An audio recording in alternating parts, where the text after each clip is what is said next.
Jednom davno, u srcu ogromne afričke savane, živeo je veličanstveni lav po imenu Leo. Leo je bio poznat širom kraja po svojoj veličanstvenoj grivi i moćnom riku.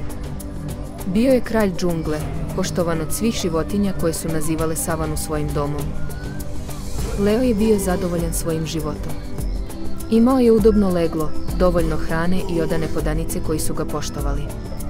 Ali postojala je jedna stvar koju Leo nije mogao da se otarasi minus njegova nesita želja za više.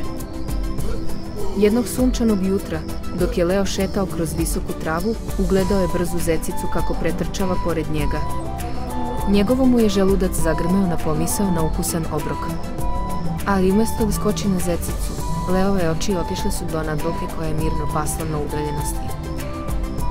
Treba da jurim za Anadolkom, pomislio je Leo, obrok dostojan kralja. Vođen svojom pohlepom za većim gozbama, Leo je ignorisao zecicu i pojurio za Anadolkom. Potraga je bila uzbudljiva, ali se Anadolka pokazala neuhvatljivom. Sati su prolazili i Leo se našao iscrpljen i gladan, daleko od svog legla.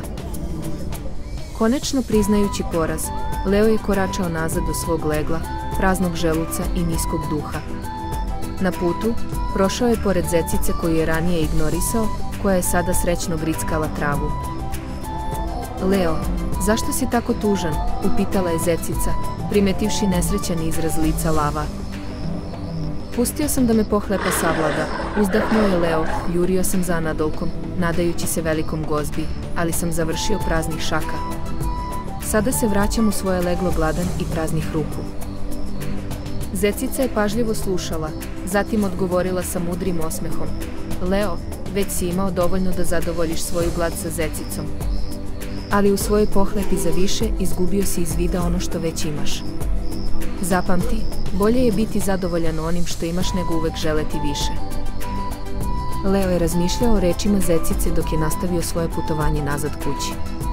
Kada je stigao do svog legla, shvatio je istinu u onome što je zecica rekla. Od tog dana, Leo se zakleo da će biti zahvalan na blagoslovima koje ima i da će se odupreti iskušenju pohlepe.